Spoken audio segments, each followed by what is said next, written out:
Right, and here I am again in my i30N. I thought I'd give you some little updates, and one thing, and people are going to probably pick up on this, they've heard it through all videos who've done it past, and I've always said I'm a Ford man. Craig and Malcolm's always been sick of me probably saying it. But the thing is, I want to address a few things. There's a key thing there. I was a Ford man. Now, before I start with this, I'm going to make one thing plain. This is a dig at modern Ford, not the old school sort of Ford like my Focus RS Mark II, things like that I had. Them sort of age of Fords, loved them, would still have others of them. It's modern Ford going up to, as you'll know, my Fiesta, which I had and had problems with. So it's modern Ford I'm actually having a dig with here. So yeah, I used to be a Ford man, but I am no longer a Ford man for modern Ford, let's say, because of my i30N. And reasons why, well, as you saw in the first video, I gabbled on so much about it.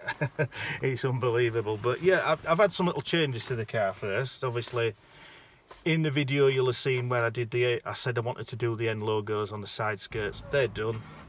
There's even N logos on the seats, which I did myself. Just little subtle touches to lifen the cabin a bit. There is other things I'd like to do. Areas on here of the door cards which go right around the dash. You can actually get some red inserts, which actually just squeeze straight in, push in, pull them out if you don't want them in no more.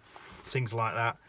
There's just little touches I want to do, just to brighten, which I did say was a slightly bland cabin. But I've said that, but as cabin goes, I am warming to how it actually is. It's usable. Everything's so easy to use, and you know, it's right there for you.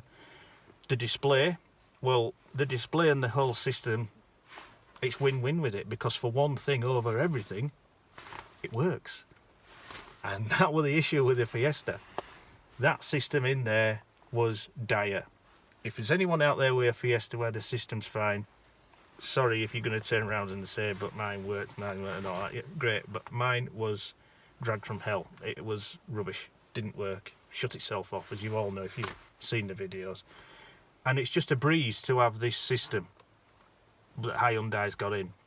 I will point out, this is obviously the first generation of the i30N, and now, as we know, we're on to the facelift model, which gets a much bigger, wider, I think it's a 10-inch screen actually, and it's fairly big on your dash. But this is really good to say this was what was in from the get-go with these cars, and I can't fault it. Sat-nav is brilliant. I tested it once. I knew where I was going, but I thought I'll test it, see how good it is and what it says, and like, brilliant to follow. It is superb. Great for doing all your settings, obviously, with your N mode and then your N custom and all that. Great, can't fault it. The only thing, and we've discovered it in this country, is we're in winter and we get snow, we get ice, and we've had a bit, and we've had a lot of frosty mornings as well. I've no heated windscreen no more, and for all you've got like a maximum setting to put it on to clear everything, it is slower than your typical Ford with a heated windscreen, obviously, but it clears, and once it does the job. And I am finding little things out about this car that I didn't realise when I got it at the time, and that's all good. They're all positives. So that out of the way, it's my dig against Ford. Because of what happened with my Fiesta, I really couldn't go there. As I said in the video of this first, the review of it, I said I contemplated about a Focus, probably a Focus ST, if the money had been right. And no, because for all the Focus ST on paper has, what, 2 or 3 more horsepower than this, it doesn't deliver its aim.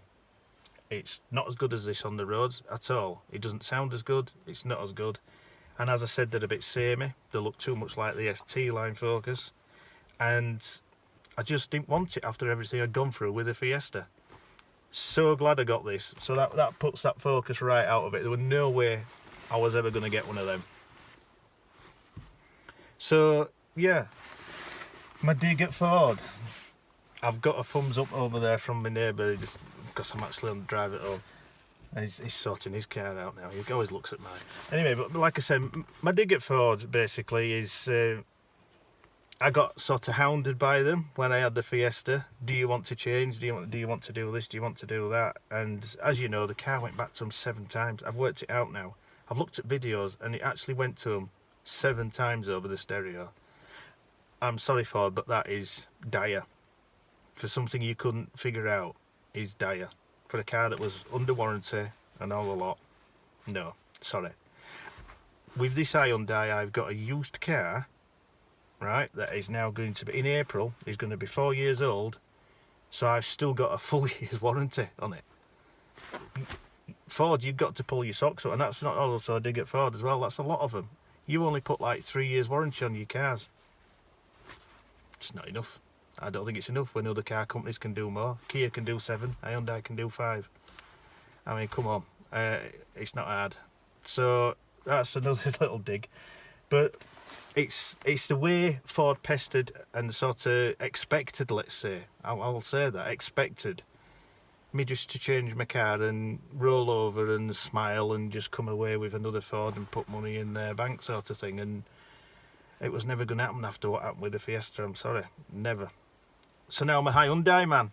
So you'll hear that on videos. You'll say, I'm a Hyundai man. But no, it's what I've always said about this car in general. You've got to see past the fact it's a Hyundai. Nothing wrong with that. If you just drive the car on its merits, what it is, not who it's made by. I've got to say, everything the way this car performs, if it was any other car company, but probably by Ford, but if it were any others, I'd still have it. I didn't get it because it's a Hyundai and it had a nice bit of warranty. I got it because how it is and how it performs and what it does, and basically how it makes you feel. And this thing sort of drives old school as well. It feels old school when you're driving it. We know Albert Bierman, to do with all your older M performance BMWs and all that, had a massive hand in this, and so on with the N division. He's still continuing with Hyundai to churn out all of them. The Kona N as well, i20N, they're all from him with the help of Hyundai. So driving this feels a bit like an old school Beamer. It really does. You get that feeling of old school things. Simple things like on the where the rev counter is and things like that, they're all analog. There are no digital things. I think that's a good thing still. And your temperature, when you start it from cold, your lights are orange and they slowly go away and go to red. So for your rev limiter, where you can rev to, it gets greater and greater away. So you can actually rev this right up to 7,000. Show me some cars you can't do that. Audis, soft limiters will only let you go to 3,500, 4 at the tops. And you pay all that money, 70 some plus for all these Audis and things like that, some of them, these performance ones, but you're not allowed to hear them and enjoy them. And that brings me on to my next bit. The exhaust. Such a wonderful sounding car. As you know, when I told you through the modes, in normal mode it doesn't sound that bad actually. It sounds better than some of these sporty ones. Put it into sport, it grumbles a little bit. It's when you put it into N mode or your N custom, the exhaust will be as you choose. But if you have it full on, it's brilliant. The bangs and cracks are absolutely awesome. As like I say, you know that if you've ever seen other reviews on these, they are good. You can tone it down, but you're not going to buy this car and ever just drive it around in like eco mode. That's a pointless exercise. So yeah, all this in a nutshell I can't get from Ford. I can hear you some of there saying, well, why didn't you get an older RS then or something like that? But them cars now for good are really shot up so high in value, you just can't do it now unless you've got tons and tons of money to back them up. The Mark III RS I sort of like as an exercise, but I don't like the styling of the car too much. To me, it's not got it going on the same. So I'd shy away from one of them. Plus, they're hard to get hold of, and they're going up in value. To get the Focus ST equivalent to this, I'd feel like I'd done it over and over again. I have had tons of STs and all the lot, but I enjoyed them better because they sounded better and they were much better package. Old school Ford again. So the way Fords are going, they're going out of my reach, both good uns in price, but in reliability and how they make you feel, they're going further out of reach because I just don't like them no more. So when I said in the video of this, the review, when I said I thought about a Focus ST but I don't want them because they're all a bit samey, I don't like them, I always sort of like them, but not as much as this, and that's my point. This might look a bit bland on the outside. It doesn't scream performance animal. If you want a car that screams performance animal to look at, this doesn't. But that's a double-edged sword. This is what I actually like about it. People don't realise what it is, probably until they hear it. And then they start asking you the questions. Oh, what is it? What is it? What brake horsepower is it? Blah, blah, blah, and all that. And I think that's better. You can tell them stuff about the car. They didn't actually realise what it was capable of, what it is, blah, blah, blah. And then when they realise it's a Hyundai, I never expected that. And it's a win-win with the car. I can't fault this car in any way. And also, going back to digging at Ford, I can't fault the dealership where it's come from neither.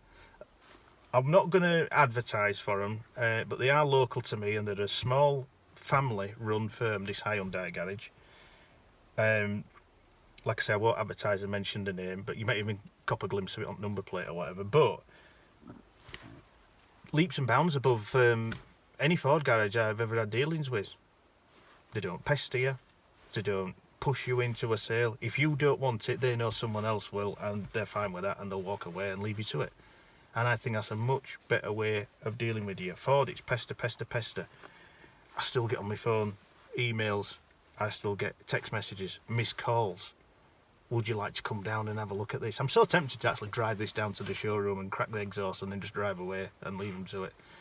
So, yeah, for all you guys out there saying, he's turned, why ain't here Ford, man, no more? Them are some of the reasons why, and I won't trade this car in for a Ford. I will trade it in for the facelift of this, or maybe, if I can't do that, I will trade it in for an i20N, the smaller version of this, because that is also a cracking car. It's a Fiesta ST killer, is that? And I never thought I would say them sentences together, owning a Fiesta myself and wanting a Fiesta ST. I thought I would never say that there's a car capable of basically rubbing its face in the dirt, but an i20N does in lots of ways. So yeah, that's basically. I'm so sorry, Ford. You're gonna have to take a running jump as my custom. So as far as I'm concerned, and this is for you, Ford, you can.